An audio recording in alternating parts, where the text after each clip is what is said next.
नया आसाराम बनने वाला है बागेश्वर। हाँ, वो तो भविष्यवाणी करता है।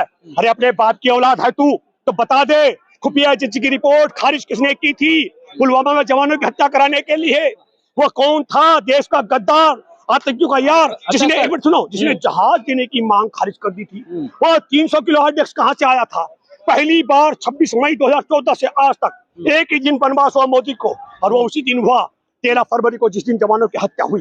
वो वनवास का डेट किसने तय करवाया था? बता दे नए आसाराम धीरेन्द्र मिट्टी का भी हमारे जो तय करेगी कमेटी, वो कमेटी तय करेगी वो डॉक्टर कौन होगा, और वहां पर मनोचिकित्सक कौन होगा, ये भी पहलवान बेटियों की मददगार टीम तय करेगी। और वहां तकनीशियन और वहां मेडिकल टीम के सदस्य कौन होंगे, यहाँ भी हमारे पहलवान बेटियों की मदद करने वाली कमेटी करेगी, तय करेगी।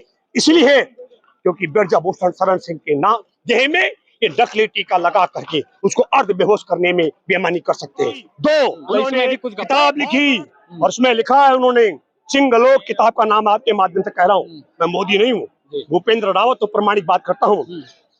चंद्रशेखर आजाद उसे हराम खोर कहते थे, तो जिसको चंद्रशेखर आजाद हराम खोर कहते थे, वो बुलबुल के ऊपर घूम बाहर निकल करके देश में उनकी मुखबरी करता था, वो बताते हैं। तो जब तुम्हारा बाप बुलबुल में घूमता था कहे तुम 16,000 करोड़ रुपए का जहाज खरीद ले विश्व भ्रमण के लिए, बुलबुल में बैठ के घूमते।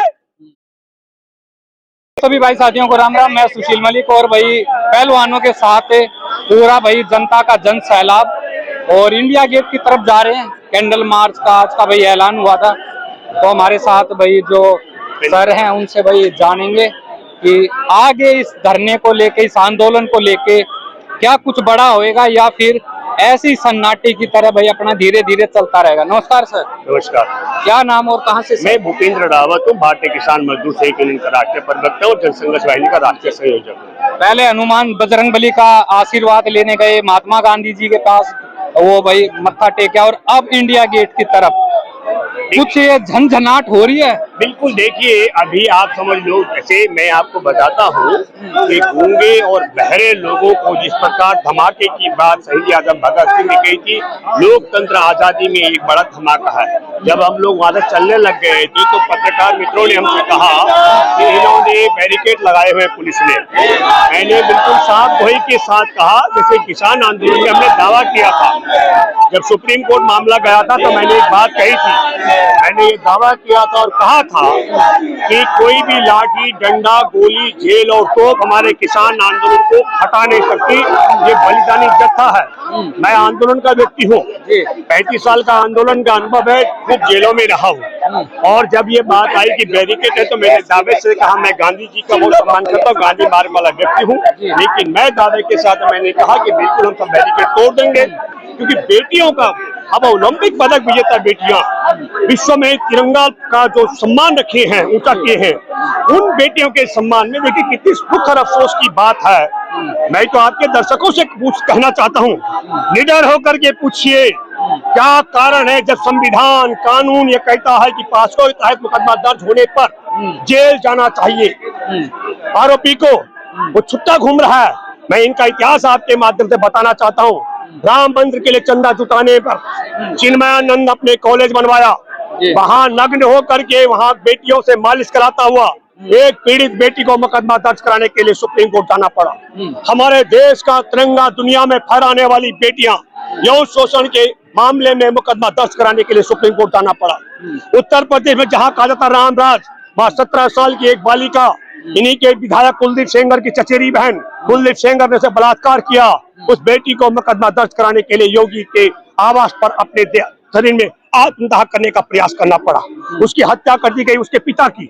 उसका चाचा जेल में रहा बेकसूर, उसकी मौसी और उसके चाची की हत्या हो गई। वह पीड़ित बेटी और वकील जिंदगी और मौत के बीच जूझ रहे हैं। ये बेटियां ओलंपिक पदक विजेता बेटियां 1 महीने से यहाँ सड़क पर बैठी हैं। सड़क की धूप है अभी, लेकिन इन्होंने ओला और वर्षा भी झेली है। और आप हैरान होंगे कि पुलिस की वर्दी में उसमें रंगा और बिल्ला के गुंडे भी हमला करने के लिए पहलवानों पर गए थे। मैं आपके माध्यम से एक बात कहना चाहता हूँ, इन बेटियों के साथ अन्याय हुआ कि न जन्म से, क्योंकि किसी के हाथ में नहीं है कि कहाँ पैदा होना, किसमें नर होना है कि नारी होना है, कि किन्नर पैदा होना है। ये बेटियां नारी पैदा हुई। फिर मैं सल्यूट करता हूँ उस परिवार को, वर्चस्वता सिर्फ पुरुषों का कुश्ती के मैदान में, मैं सल्यूट करता हूँ उस परिवार को, उन्होंने बेटियों को उतारा। और फिर उसके महासंघ में उन्हें यौन शोषण करने वाला भेड़िया मिला, ब्रजभूषण शरण सिंह, जिसे त्रस्त आकर के पिछले 12 साल तक बेटियों ने जो झेला होगा, उसकी बात मैं सैल्यूट करता हूँ। आज जो दादी माँ हो गई होंगी, सुन रही होंगी मेरे को, अगर उनका कभी यौन शोषण हुआ होगा, उनका बुढ़ापे में भी हिम्मत नहीं पड़ती है बोलने की कि मेरे साथ यौन शोषण हुआ है। मैं सैल्यूट करता हूँ इन बेटियों को। सरेआम उन्होंने कहा ये यौन शोषण करता रहा है, उन्होंने मुकदमा दर्ज कराने के लिए थाने की तरफ पहल की। कानून ये कहता है, आपके दर्शकों को बताना चाहता हूँ, जो पुलिसकर्मी मुकदमा दर्ज नहीं करता यौन शोषण का 6 महीने के लिए जेल जाना पड़ता है। सुप्रीम कोर्ट के लिए कपिल सिब्बल वकील करना पड़ा। तब 7 शिकायतें हैं, वहां भी बेईमानी हुई। 5 ही महिलाओं के मुकदमे 2 दर्ज हुए, 5 मुकदमे गायब कर दिए गए, लेकिन नंबर ऑफ केस न बढ़े। उत्तर प्रदेश में कहा जाता है राम राज है, आप डाउन पर अब उसके प्रॉपर्टी पर बुलडोजर चला देंगे। ये दाऊद का आदमी रहा है। क्या कारण है कि जब जनवरी में बेटियां बैठी थी, इन्होंने फूट डाल दी कि पहलवाना में 20 जनवरी को उसने कहा था सुनामी आ जाएगी, मैं मुंह खोलूंगा। कौन सी सुनामी आने वाली थी? मैं आपको बताना चाहता हूँ, मैं आंदोलन का व्यक्ति हूँ, गंभीरता से बोलता हूँ। जो गोधा में कार सेवकों की बोगी जलाई थी, जो आग लगाई गई थी, कार सेवकों को फुकवाया था मोदी और अमित शाह ने, ब्रजभूषण शरण सिंह को मालूम है। आरोप नहीं, हाँ मैं दावा, जिस तरीके सुनो, जिस तरीके से इन्होंने चुनाव जीतने के लिए 40 जवानों की हत्या कराने के लिए हमारे देश की खुफिया एजेंसी की रिपोर्ट को खारिज करवाया। आला कमान के अधिकारियों ने, आला अधिकारियों ने जहाज मांगे थे, जहाज देने से आनाकानी कर दी, जवानों की हत्या करवाई ताकि चुनाव में इनके बिसात बैठे। गुजरात में भी चुनाव जीतने के लिए कार सेवकों की बोगी जलाई, ब्रजभूषण शरण सिंह के जानता है। अन्यथा वही कानून है जो अगस्त 2013 में अब आसाराम, इनका एक संत है जिसकी चौखट पर अटल बिहारी वाजपेयी, लाल कृष्ण आडवाणी, नरेंद्र मोदी सब मत्था टेकते थे, उसने बलात्कार किया अपनी भक्त की बेटी के साथ में। वह बलात्कार के मामले में उसे कोई मेडल नहीं मिला। अच्छा सर, सुनो कोई मेडल नहीं मिला। वो बेटी और पिता गए थाने, मुकदमा दर्ज हुआ, जेल में सजा भुगत रहा है। और इसके खिलाफ ये बेटियां, ओलंपिक पदक विजेता बेटियां, संसार जानता है इनको। इन नालायकों को तो बाहर अगर चले जाएंगे, यहाँ के 4 MP कोई नहीं पहचानता है। एक राज्य से दूसरे राज्य में चल जाएगा, लोग नहीं जानते हैं, पर ये ओलंपिक पदक विजेता बेटियां, इनको दुनिया जानती है। और ये बैठी हुई है, ये मैं कहता हूँ ये बहुत अपमान की बात है। इसलिए जो आपने कहा आज क्या होने वाला है, तो आगाज है। हम 28 तारीख को संसद भवन का उद्घाटन कर रहे हैं, और जिस संसद भवन का 28 तारीख को क्यों उद्घाटन कर रहे हैं, हमारे देश के साथ गद्दारी करने वाला, अंग्रेजों से पेंशन लेने वाला सावरकर का उस दिन जन्मदिन है। लेकिन ये आरोप छोटा है, मैं बड़ा आरोप लगा रहा हूँ।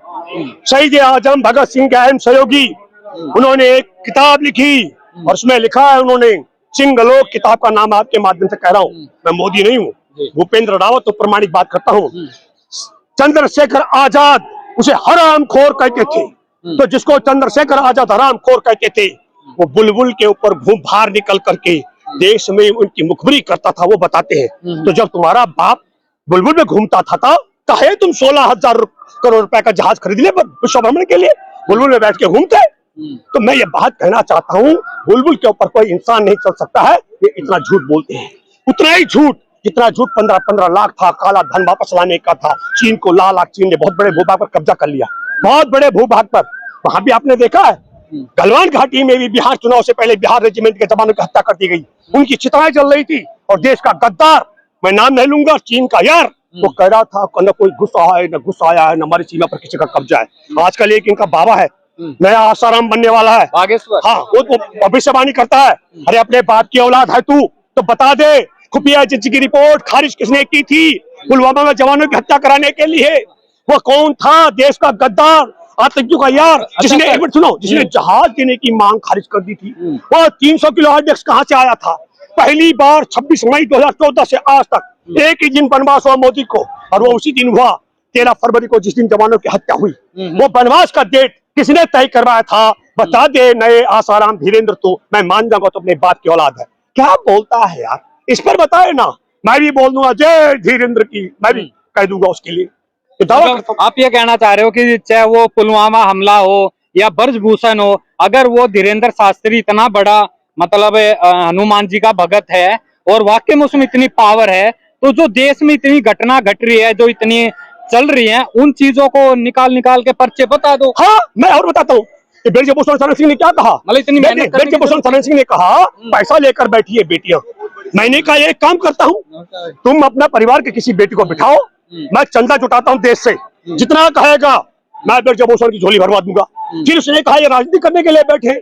हाँ, हम भी कहते हैं इस देश में यौन शोषण करने वाले को सजा दिलाने की मांग को लेकर, पीड़ित बेटियों को न्याय दिलाने के लिए आपका भी स्वागत है, हर एक व्यक्ति का स्वागत है जो बेटियों का सम्मान करता है। इनके संगठन में तो हेगड़ेवार से लेकर मोहन भागवत तक महिला के लिए सम्मान नहीं है, स्थान नहीं है, किसी प्रकार का सम्मान नहीं है। इनका है राष्ट्रीय स्वयं सेवक संघ, अगर पुरुषों का है, और महिला को राष्ट्रीय सेविका। आप समझ रहे हैं? चरित्र देखिए इनका, चरित्र देखिए। अरे हम देखिए, मैं उन लोगों में से, मैं आपको बात बता दूं, अगर हमारे देश के अंदर, आपको मालूम है ये कहते हैं कि राष्ट्रवाद, नकली राष्ट्रवाद है इनका। हमारे देश के बंदरगाह, एयरपोर्ट, रेलवे लाइनें, हथियार बनाने की कंपनियां पता किसको बेच दी गई है? वो बेच दी गई है चीन का यार, चीन का चांग चुंग लिंग है, उसका साझेदार है गौतम अदानी। अगर उसकी जॉइंट पार्लियामेंट कमेटी जांच करेगी, मैं आपको दावे के साथ कह सकता हूं देशद्रोह के मामले में मोदी जेल में रहेगा। तो सर अगर मैं क्या, जनरल भी रह चुके हैं, वो बोले हैं, 4 राज्यों का राज्यपाल सत्यपाल मलिक अभी यहाँ आए हुए हैं। सत्यपाल मलिक ने भी कहा है, मैंने भी अगस्त 2019 में सवाल उठाया है, इसने जवानों की हत्या कराई। ईमानदारी के साथ में अगर मुकदमा दर्ज और जांच हो तो हमारे देश के राष्ट्रीय सुरक्षा सलाहकार अजीत डोभाल, जिसका बेटा का पाकिस्तानी सैयद अली अब्बास के साथ पार्टनरशिप है, और सैयद अली अब्बास पाकिस्तानी आतंकवादियों का फाइनेंसर है, मैं सबूत के साथ कह रहा हूँ, दवा के साथ कह रहा हूँ। और अगर जांच हुई पुलवामा में तो दोनों को देश के साथ गद्दारी, जवानों की हत्या करवाने, आतंकी से यारी के मामले में जेल जाना पड़ेगा। और अभी तीसरी बात, अगर अभी ब्रजभूषण शरण सिंह को बचाने के मामले में ईमानदारी के साथ जांच हो तो फिर उसमें भी रंगा और बिल्ला को मुंह काला कराना पड़ेगा। और मैं एक बात बताना चाहता हूँ, जस्टिस चंद्रचूड़ की बेंच ने भी अन्याय के धृतराष्ट्र की तरह सुना इस मामले को। वो कानून कहता है 6 महीने की सजा, अगर उसने जेल भिजवाने का ऑर्डर करती वो बेंच, तो मुख्य न्यायाधीश वाली, तो अभी तक जो मुकदमा दर्ज होने के बाद जांच अधिकारी गिरफ्तार करके वो जेल में भेजता। और ये दिनेश, बजरंग और साक्षी नए ओलंपिक की तैयारी कर रहे होते कि यहाँ अपना समय नहीं जाया करते, हम इसलिए नहीं चल रहे। ठीक है, आप समझ गए? इस पूरे परिवार को आप जो है यहाँ समझना चाहिए। और इन्होंने क्या कर दिया, आज तो मैं हैरान हूँ। एक बात, ये जब बात आई है, मैंने पहले भी सवाल उठाया, कई लोगों ने कहा जाटों की बेटी है, मैंने कहा बिल्कुल नहीं है। जाटों का बहुत बड़ा सम्मेलन हुआ वहाँ मध्य प्रदेश में, शिवराज सिंह चौहान से टिकट मांग रहे थे, पर जाटों ने ये नहीं कहा हमारी बेटी के साथ क्या हुआ। हमने कहा भारत की बेटियां हैं, ये जाटों की बेटी नहीं है, सिर्फ देश की बेटियां हैं। अभी देखा आपने, एक टिकट के लिए इन्होंने विनेश के खिलाफ कर दिया बबीता फोगाट को। बबीता कह रही है राजनीति कर रही है, बोला क्या आरोप है, कहा कि ये प्रियंका गांधी के गले लगी। हमने कहा कि ठीक है, तुम्हारी सरकार है और तुम्हारी सरकार में बबीता फोगाट, तुम पहलवान भी हो, विनेश की बहन भी हो, देश का सम्मान भी तुमने ऊंचा रखा है, तुम तगमा लेकर आई हो। तुमसे मैं अपील करता हूं, तुम महिला बाल विकास मंत्री है स्मृति ईरानी, उसको ले आओ समर्थन के लिए। मैं दावा करता हूं साक्षी मलिक और विनेश फोगाट से भी गले लगाएगी। लेकिन अगर वो नहीं आती है और तुम नहीं लाती हो तो इसका मतलब है कि तुम राजनीति कर रही हो ब्रजभूषण शरण सिंह को बचाने की और यौन शोषण के पीड़ित महिलाओं के अन्याय कराने की और एक दोषी को बचाने का अपराध कर रही हो। एक लास्ट बात, ब्रजभूषण शरण सिंह ने स्वीकार किया, हमने भी चैलेंज किया था बार बार, ब्रजभूषण अपना तुम अपना नार्को टेस्ट कराओ, लेकिन उसने हाँ कर दी है। पर अब हमारी शर्त है, मोदी सरकार पर हमको यकीन नहीं है, क्योंकि पास्को के तहत मुकदमा दर्ज होने के बाद भी इसने गिरफ्तार नहीं कराया। यौन शोषण के 7 शिकायतें FIR 2 दर्ज कराई है, इसलिए उस पर बिल्कुल यकीन नहीं, वो छुट्टा सांड की तरह घूम रहा है। तब हमने कहा है कि वो देह पे टीका लगाने वाला, आत्मूर्छित करने वाला टीका, उसकी खरीद भी पहलवान बेटियों की मदद से ड्यूटी कमेटी करेगी, और उसके देह में टीका भी हमारे जो तय करेगी कमेटी, वो कमेटी तय करेगी वो डॉक्टर कौन होगा, और वहां पर मनोचिकित्सक कौन होगा, ये भी पहलवान बेटियों की मददगार टीम तय करेगी, और वहां तकनीशियन और वहां मेडिकल टीम के सदस्य कौन होंगे, यहाँ भी हमारे पहलवान बेटियों की मदद करने वाली कमेटी तय करेगी। इसलिए क्योंकि ब्रजभूषण शरण सिंह के नाम देह में ये नकली टीका लगा करके उसको अर्ध बेहोश करने में बेईमानी कर सकते हैं। 2 इसमें भी कुछ घपला, बहुत बड़ा घपला, इसलिए मैंने कह दिया शर्तों पर होगा, क्योंकि टीका भी पहलवान बेटियों की मददगार टीम लाएगी, और हमारा बहुत बड़ा दायरा है। हम जानते हैं, हमारे एक बहुत दोस्त हैं जो एम्स में है, देश के किसान मजदूरों की लड़ाई लड़ने वाले, जिनको बहुत तगमे लगते हैं, एक आवाज करेंगे तो देश के नामी डॉक्टर आ जाएंगे। मैं इसलिए कहना चाहता हूँ कि ये सब नकलियों की सरकार है, इनका नकली राष्ट्रवाद। अच्छा एक बात बताइए, आपके दर्शकों से मैं कहना चाहता हूँ, मैं 10,000 रुपए इनाम दूंगा, नरेंद्र मोदी और मोहन भागवत के कुनबे में कोई भी पुराने मौजूदा संसद भवन से नई संसद भवन तक बुलबुल के ऊपर बैठकर आ जाओ, मैं भूपेंद्र रावत इंडिया गेट पर 10,000 रुपए इनाम दूंगा, ये दावा करता हूं। तो जो देश के मूर्ख अंधभक्त यह मानते हैं कि वो बुलबुल में यात्रा कर सकते हैं, उन गधों को मैं कुछ नहीं कह सकता। लेकिन जो देश के समझदार लोग, मैं आपके बताऊं, इनका नकली राष्ट्रवाद होगा। जब तक देश की आजादी के जंग में शामिल रहे और उस समय के दर्शक जिंदा थे, तब तक कोई इन देश के गद्दारों के संगठन थूकता नहीं था। चलो जी, और तो जब वह पीढ़ी खत्म हो गई तो उसके बाद से आज स्थिति ये हो गई। आज सुनो, आज स्थिति ये हो गई कि देश की बेटियां, देश के किसान, देश के बेरोजगार और देश के भूतपूर्व सैनिक सड़कों पर, और सीमा हमारे देश का भूगोल बदल के रख दिया। महंगाई और बेरोजगारी में भूचाल आ जाएगा। वो क्या भूचाल होगा? तो भाई ये सारी बातें हैं। तो भाई वीडियो को ज्यादा शेयर करना, अपनी राय जरूर देना। सभी भाई साथियों मेरी राम राम।